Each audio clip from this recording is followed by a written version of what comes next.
일어나면 우리 한국에 있는 거 아니야? 이거는 평양에 놀러 가는 것보다 더 쉽네. 저희 아드레날린이 웬걸 이렇게 내 발목을 잡을 줄이야. 시청자 여러분 안녕하십니까. 대형단 왕감자 김수아입니다. 제가 이렇게 영상으로 보다 보니까 까맣게 탔네요. 네, 이번 여행을 좀 하고 와가지고 막 썬팅한 것처럼 막 까맣게 탔습니다. 우리 건강미 넘치는 시청자분들은 아마 다 보실 거예요. 이모가 저보다 훨씬 희다는 사실을. 네, 오늘의 게스트 만만치 않습니다. 벌써부터 치고 들어오네요. 네, 우리 여러분들 다 아시죠? 우리 장미양. 네, 저희 사돈 아가씨기도 합니다. 가족이죠. 그래서 우리 장미양이 오빠를 따라서 어머니와 동행하면서 여자 둘이서 압록강을 건너서 한국까지 왔거든요. 2019년도 정말 코로나 맞아요. 직전에 정말로 행운하죠. 그죠? 맞아요. 네. 그래서 우리 장미양의 이야기들을 오늘 들어보는 시간을 가질 건데요. 우리 장미양의 소개부터 먼저. 네, 안녕하세요. 거침없는 장미입니다. 저에 대해서는 익히 아시는 분들이 있겠지만 오늘 또 이렇게 이모 채널에 사돈 아가씨 자격으로 다시 참석을 했습니다. 평소에는 그냥 둘이 야자 타임으로 막 들어가는데 오늘은 어쨌거나 우리 가족이고 또 사돈 아가씨고 이모니까 최선의 예의를 지키면서 오늘 아름다운 모습으로 여러분들과 함께 하겠습니다. 그래서 우리 장미 아가씨가 북한에서 이과대학을 다녔어요. 정말 아무나 갈 수 없는 것이죠. 그런 이과대학을 졸업한 엘리트가 한국으로 오기까지를 결심했다? 이제 일반적이지가 않거든요. 그러니까 저는 한국에 대한 동경을 늘 갖고 있었죠. 드라마라든지 영화를 통해서 한국에 대해서 익히 보아왔기 때문에 그것이 어떤 것인지 잘 알았어요. 그리고 내가 닿지 못하는 세계였잖아요. 북한에서 살 때는. 그렇기 때문에 그 사회에 대한 동경이 현실보다는 좀 더 환상적이었던 것 같아요. 그래서 늘 동경하는 마음을 안고 살았다. 네, 동경하는 마음을 안고 살다가 한국에 올 수 있는 기회가 있어서 맞아요. 바로 잡았다. 지금 그쵸, 그쵸. 그런 거죠. 말씀인 것 같습니다. 북한에서 이과대학을 다녔다가 지금 현재 공부를 좀 하고 있잖아요. 그 이과대학을 다니면서 공부할 때랑 한국에 와서 학원에서 공부를 해보면서 뭐가 서로 달랐나? 당연히 저는 대학교 공부할 때 힘들었죠. 여기 와서 공부하는 거는 사실 그런 장기적이고 그런 공부는 아니기 때문에 별로 어렵지는 않아요. 근데 그때보다 아무래도 머리가 많이 굳어지다 보니까 이해하는 거에 있어서는 당연히 제한적인 부분이 있죠. 그러니까 새로 시작함에 있어서 어려움들이 좀 있었다 이런 거네요. 그래도 뭐 대학교 다녔으니까 그런 정도는 껌이겠죠? 아니 뭐 껌은 아닌데 막 그렇게 어려운 공부를 여태까지 해놓지 않아가지고 여기 한국에 와서는 어려웠던 시간은 없었던 것 같아요. 제가 알기로는 우리 조카의 주경이가 남자친구에게 맞아요. 전화를 했어요. 네. 콜을 했어요. 그래서 나는 당신을 사랑한다라고 막 영어로 써서 보내면서 자기한테 한국으로 왔으면 좋겠다라는 의향을 보였는데 맞아요. 장서방이 머뭇머뭇 하더니 그쵸. 너만 거기 가서 잘 살아라 네. 하고 왔어요. 그래서 네. 그때까지는 우리 조카도 안 오겠다고 한다. 그래서 내가 그랬어요. 이모가 비정한 이모가 무슨 일로 북한에 있는 남자친구를 데려올라 맞아. 그러나 벌써 너가 여기 온 동안에 다른 여자친구도 또 친했을 거야 라고 하면서 그냥 서술을 팍팍 쳤죠. 그냥 제가 네. 그런데 근데 알아요? 서술을 쳐야지 두부가 제맛이 나는 거를. 와, 역시 오늘의 토크 만만치 않습니다. 근데 어느 순간에 오겠다고 연락이 왔다는 거예요. 그 주인공이 여기 있습니다. 맞아요. 제가 새언니한테 연락을 했거든요. 오빠가 새언니를 만나러 갈 때 알았어요. 근데 저는 안부 인사를 나누고 서로에 대한 그리움을 나누는 걸로 알고 있었거든요. 근데 돌아와가지고 머뭇머뭇거리면서 하는 말이 주경이가 우리 가족이 올 수 있으면 다 와라 하고 그런다. 그런 얘기를 하더라고요. 그래서 저는 너무 막 마음이 설레고 두근거리는 거예요. 그러니까 가고 안 가고를 떠나서 어쨌든 그런 충격적인 얘기를 들었을 때는 이상하게 심장 박동수가 빨라져요. 근데 그때는 네. 주경이와 그 장서방의 사이는 이미 끝났다고 생각했을 때죠, 그죠? 그렇죠. 당연히 새언니가 한국을 갔으니까 저희 오빠가 배신을 당한 거죠, 새언니한테 어찌 보면. 그래서 장미 씨가 오빠에게 뭐라고 말을 해서 오빠가 그럼 가자. 그러니까 오빠가 와가지고 머뭇머뭇거리면서 하는 말이 다 오라고 한다. 그런 얘기를 하더라고요. 그래서 제가 막 이상하게 심장이 빨라지고 저도 정신이 없는 거예요. 그래서 오빠가 무슨 말을 했냐. 저한테 그런 게 궁금했죠. 그 얘기를 저희 또 부엌에서 나눠서 했어요. 저희 집이 좀 크거든요. 그래서 엄마가 아랫방에 있었고 저랑 오빠랑 옷방에 들어가서 얘기를 나누는데 저희 엄마가 쟤네 둘이서 뭐를 저렇게 쑥닥거리지라는 생각을 하셔가지고 옷방에 따라 들어오신 거예요. 근데 또 저희가 자연스럽게 빠져가지고 또 세 번째 방으로 들어갔다가 거실로 나왔다가 부엌으로 갔다가 왔다 갔다 하다가 엄마를 따돌리면서 나중에는 그 긴 이야기를 부엌에서 했어요. 부엌에서 그런 얘기를 했는데 되게 미묘한 상황이었어요. 오빠는 당연히 나는 우리 가족 때문에 못 간다. 내가 가장인 거를 너가 잘 알지 않느냐. 가장이 어떻게 가정을 내팽개치고 나만 잘 먹고 잘 살겠다고 한국으로 갈 수가 있겠냐 이러면서 단호하게 거절을 했다고 하더라고요. 그래서 내가 그러면 다 같이 가면 되지 않느냐. 그렇게 오라고 새언니도 제안을 했다면서 라고 물어봤어요. 근데 오빠가 그게 말이 쉽지.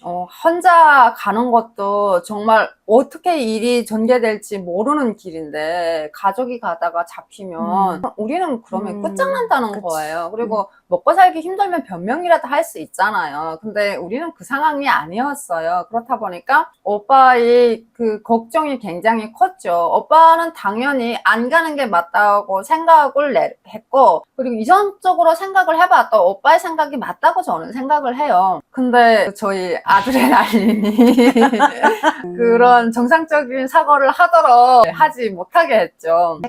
가야 한다. 우리는 갈 수 있다. 이런 식으로 한 7개월간 얘기를 나눴던 것 같아요. 그리고 오빠가 정말로 갔다가 붙잡히면 어떡할 거냐. 그런 극단적인 사건이 일어났을 때를 그 예시로 생각을 해봐라 라고 얘기를 했어요. 그때 내가 했던 말이 그러면 오빠가 먼저 가고 내가 엄마를 데리고 뒤를 따르면 되지 않겠냐라고 했고 그 부분에 대해서 좀 더 구체적으로 얘기를 나눴던 것 같아요. 그 다음에는 오빠가 다 계획을 했죠. 이렇게 가면 좀 더 위험이 덜해지겠구나. 그게 어떤 방향이었냐면 오빠가 먼저 가다 잡히면 우리가 어쨌든 북한에 집도 있고 돈도 좀 있으니까 오빠를 꺼내오는 방법이고 우리가 가다가 잡히면 오빠가 한국에서 오빠하지 않은 방법이었거든요. 네. 완전 치밀하게 작전을 하고 그렇게 하면 그나마 리스크를 좀 덜 수가 있으니까 한 방에 성공을 하지는 못할지라도 좀 마음에 안심이 되는 거예요. 그래서 배운 사람들이라 이게 생각하는 게 벌써 저희랑 다른 것 같긴 해요. 저희는 떠나면 그냥 죽자기 덕약을 지고 나오는 것밖에는 아니 생각을 살아야지. 그러면 안 돼요. 네, 그래서 그런 얘기를 나눴고 그러면 이 사실을 새언니한테 알리자라고 우리가 결정을 했어요. 근데 그때 새언니가 알려준 전화번호가 있었어요. 근데 오빠는 당연히 다시는 전화를 안 할 줄 알고 그 번호를 까먹었던 거예요. 진짜? 그러니까 그 번호를 우리가 새언니하고 연락을 취할 수 있는 한국 번호가 없었어요. 아까 새언니 번호는 알고 있었는데 이 새언니한테 전화를 하려면 중국 휴대폰을 갖고 있는 사람의 번호를 알아야 되는데 그 번호를 까먹었던 거예요. 그러니까 그 중간다리 역할을 해줄 라인이 없구나. 그게 없는 거예요. 우리는 집이 청진이잖아요. 청진에는 그 당연히 한국하고 연결할 수 있는 수단이 없죠. 그래서 일을 어떻게 하면 좋냐 해가지고 제가 해산으로 들어가기로 결정을 했어요. 그래서 그때 해산 와서 나 해산으로 들어가서 전화했어요. 정말? 네. 야, 청진에서 해산까지 오기 쉽지 않은데. 걸머리를 알았죠. 그거는 쉽지 않지는 않았어요. 나한테는. 진짜? 그러니까 저희 같은 경우는 여행증명서를 발급받는 거에 있어서 되게 쉬웠어요. 그러니까 사람마다 경우가 좀 다른데 저희 같은 경우는 좀 쉬운 경우였고 뭐 평양이라든지 이런 데 가는 거를 굉장히 힘들어 했다는 분들이 사실 많이 있잖아요. 근데 저희 경우는 아니었어요. 마음 먹으면 들어갈 수 있는 상황이었어가지고 거기까지 들어가는 거에는 문제가 없었는데 문제는 그 전화를 갖고 있는 사람을 찾는 게 문제였어요. 그치. 그러니까 들어가는 게 문제가 아니라니까요. 해산이라도 간다고 해서 나 중국하고 통화 좀 하게 해주세요 라고 할 수도 없는 거고. 할 수 없는 거잖아요. 그래서 그때 과연 누구한테 찾아가면 내가 전화 통화를 할 수 있지라고 그 후보의 이름을 쫙 썼던 것 같아요. 나름 정리를 해서. 그러니까 이런 상세한 얘기는 제가 이모 채널에서 지금 처음 하는 진짜? 거예요. 그러니까 나도 건너뛰면서 얘기를 너무 했거든요. 지금 생소한 얘기라서. 그래서 이 사람은 좀 아닌 것 같아. 이 사람은 확실치가 않아. 이런 식으로 해가지고 마지막 최종 후보가 한 명 있었어요. 그래서 그 언니한테 전화를 했죠. 언니 놀러 가도 되겠냐. 네, 그때 말 안 했어요. 내가 너한테 이거 할 그 거다. 중국 전화를 사용하려고 가보자 한다. 이런 말을 안 했죠. 예. 역시. 언니는 아무 생각 없이 그럼 난 너무 좋지 놀러와 막 이러는 거예요. 그래서 그때 해산으로 들어갔어요. 근데 갔는데 언니한테 전화가 없는 거예요. 예전에 중국 밀수를 했었거든요. 그래서 나는 당연히 전화가 있을 줄 알았는데 언니가 중국 밀수를 그만뒀더라고요. 그래서 전화번호를 다 폐기한 상황이었고, 하지만 그 언니의 손으로 해가지고 다른 전화를 갖고 있는 사람을 만날 수 있었어요. 그래서 그분 집으로 가서 새언니랑 전화를 했죠. 근데 그때 새언니가 너무 좋다라고 했는데, 근데 문제는 엄마의 건강이 되게 염려스러웠나 봐요. 어떻게 올 거냐 이런 얘기도 했고, 어머님은 괜찮냐, 저희 엄마가 뇌졸중이 왔었기 때문에 한국까지 오는 거에 문제가 없냐 이런저런 질문을 했던 것 같아요. 저는 이왕 가고자 마음먹은 사람이니까 다 괜찮다. 우리는 완전 준비가 되어 있다. 언제든 너희 부름에 답할 마음의 준비를 하고 있다. 이렇게 얘기를 했죠. 네. 그리고 나서 집으로 돌아왔어요. 집으로 돌아와서 오빠랑 저런 얘기를 나눴고, 그때 새언니가 했던 말이 저희 데리고 오는데 한 사람당 2,000불이 든다고 했어요. 그래서 가족이 오는데 6,000불이 든다는 얘기를. 6천만 원 한국 돈으로. 6천만 원. 예. 그러니까 6만 불 정도죠. 네, 그래서 그 정도의 금액이 든다. 그러면서 너무 걱정하지 마라. 안심하고 그 브로커를 믿고 따라와도 좋다라는 얘기를 했어요. 그래서 오빠가 그 다음에는 막 공상의 나래를 펴는 거죠. 야, 자다가 일어나면 우리 한국에 있는 거 아니야? 야, 이거는 평양에 놀러 가는 것보다 더 쉽네 이러면서 철이 살짝 없는 거죠. 여기에 대한 얘기를 그 어디에서도 들어본 적이 없어요. 그래서 저희 오빠랑 저랑 그때 막 들떠가지고 이런저런 얘기를 나눴는데, 오빠가 강을 딱 건너면 새언니가 마중하는 거야, 오빠를. 오빠 웰컴, 북한을 탈출한 것을 환영합니다 막 이러면서 마중할 줄로 알고 있었어요. 남들은 말이에요, 청아리 빗발치는 속으로 아예 피를 몰랐던 흘리며 거죠. 건너고 있는데 지금 낭만의 꽃길을 갈 생각을 하고 있어요. 그러니까 아예 몰랐던 거예요. 그래서 오빠가 나한테 그런 얘기를 했어요. 오빠가 아무리 늦어도 3일 내에는 너한테 연락을 보내줄 거다. 왜냐하면 오빠는 건너가는데 몇 시간, 비행기를 타는데 하루, 거기에서 한국까지 가는데 몇 시간 해가지고 내가 아무리 늦어도 너한테는 3일 이내에 연락을 보낼 수 있을 거야 라는 얘기를 했어요. 당연히 그게 맞는 거고, 뭐 숫자로 계산을 해봐도 맞는 거고. 네.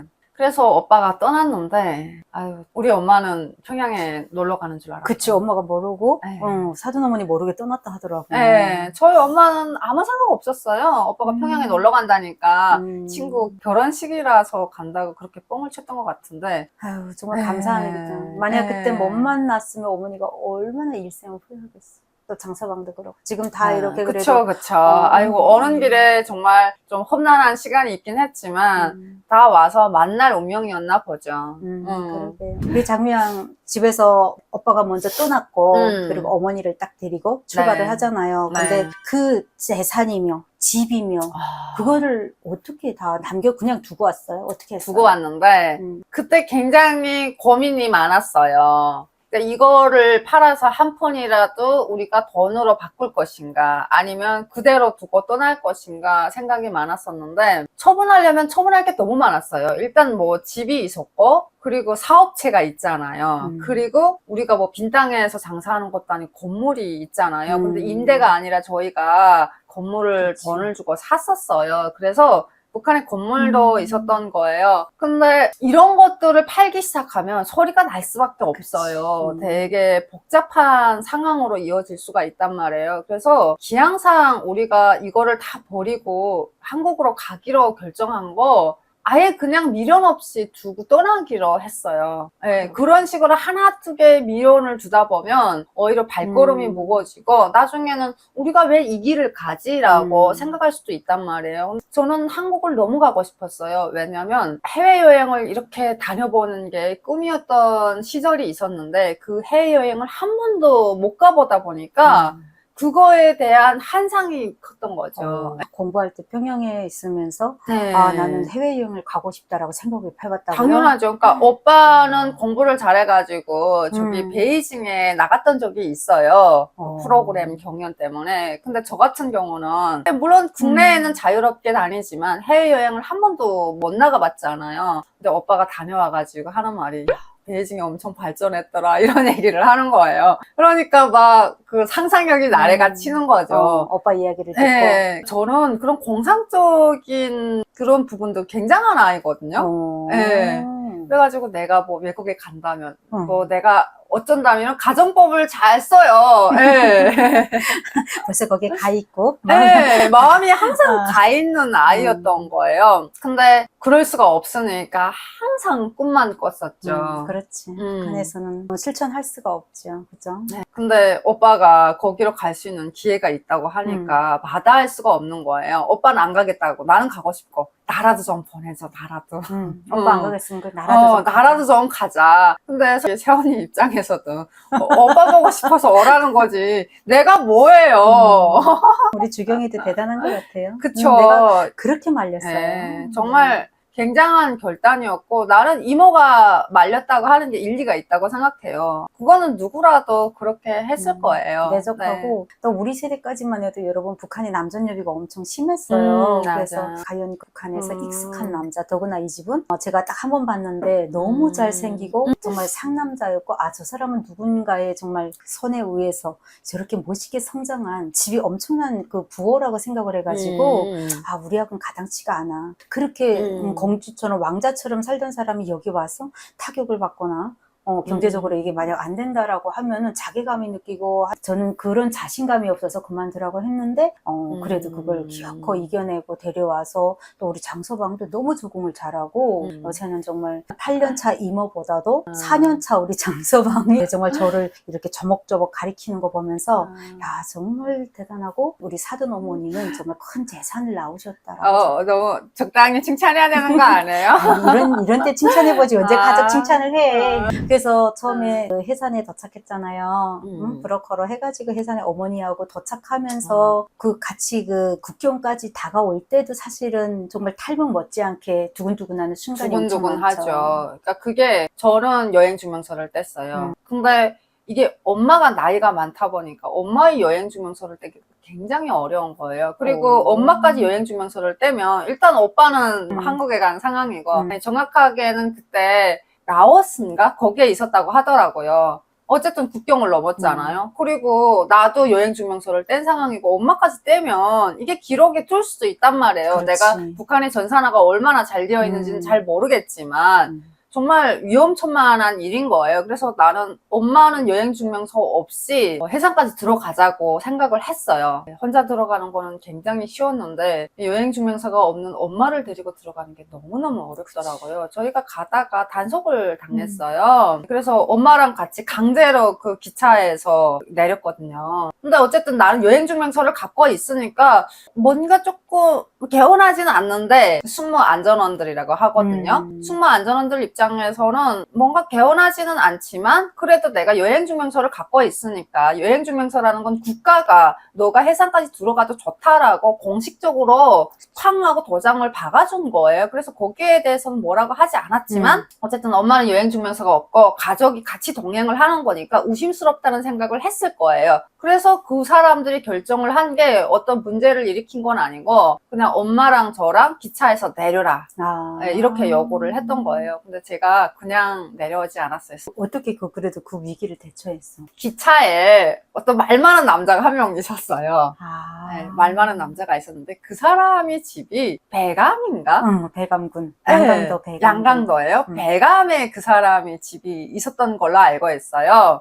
뭐 얘기를 하는 와중에 들어보니까 뭐 해산으로 들어가는 게 자기한테는 일도 아니라는 거예요. 그런 얘기들이 오고 갔어요. 그래서 그 사람에 대해서 제가 유심히 보고 있던 찰나 내려라는 말을 듣고 그 사람한테 찾아갔어요. 같이 좀 내리자. 그러니까 그 사람도 당황스럽지. 자기는 집까지 가려면 이제 기차를 타고 몇 정거장 더 가야 된단 말이에요. 이 아가씨가 당당하기란. 네. 근데 내가 단통 찾아가가지고 우리 몰라요. 생명부지예요. 근데 저 좀 도와주세요. 같이 저랑 내려줄 수 없을까요? 이렇게 요구를 하니까 되게 놀랐던 거예요. 그치. 그 다음에 나는 딱 얘기를 했죠. 지금 같이 내리면 당신이 생각하는 이상의 돈을 받게 될 거다.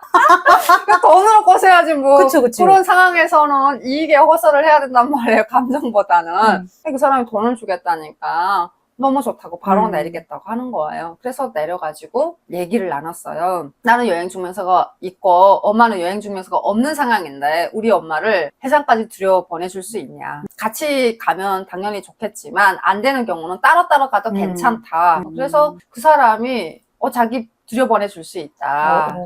그래가지고 그때 50불을 요구했어요. 근데 50불도 사실 큰 거예요. 큰 돈이지. 그때 네. 50불 큰 돈이에요. 근데 내가 거기랑 뭘 하겠냐면요. 내가 그거에 딱 2배 100불을 주고 거기에 핸드폰까지 주겠다라고 했어요. 왜냐면 어차피 그때는 한국 핸드폰을 갖고 들어왔어야 되는데 나는 그냥 국경만 넘으면 핸드폰이 필요 없을 줄 그렇지. 알았어요. 그러면 그 핸드폰을 버리느니 그 사람한테 주는 게 더 좋잖아요. 그래서 내가 핸드폰까지 주겠다. 어차피 심은 못 쓰더라도 그 단말기를 쓸 수가 있단 말이에요. 그렇지. 근데 제가 2413을 썼어요. 평양 2413이라고 비싼 핸드폰이었어요. 네. 그래서 그거를 주겠다고 하니까 이 사람이 완전 흥분을 하고 오버를 하는 거예요. 당연히 나 들여보내줄 이게 수 웬떡이야, 있다. 웬떡이냐. 그 사람도 아마 알았을 거예요. 그치. 너무나도 큰 금액을 제안했었고 그리고 나도 그게 위험하다는 거를 알았지만 좀 더 우리 가는 그 길에 확실함을 부여하고 싶었던가 봐요. 우리는 무조건 간다. 무조건 우리에겐 가야 뒤가 한다. 없다. 예. 어차피 가다가 잡히면 이 돈 수지도 못할 거고 나는 좀 더 그렇게 돈을 퍼주고라도 확실하게 해상까지 들어가고 싶었어요. 우리 장미 아가씨 마음씨가 이렇습니다. 아니 지금도 마음씨가 보면, 아니라 지금도 불안불안해가지고 뭐 하나 한다 그러면 얼마나 확실하게 역시 그 성격은 어디 가지 않네요. 그래서 그 사람 따라 들어갔죠.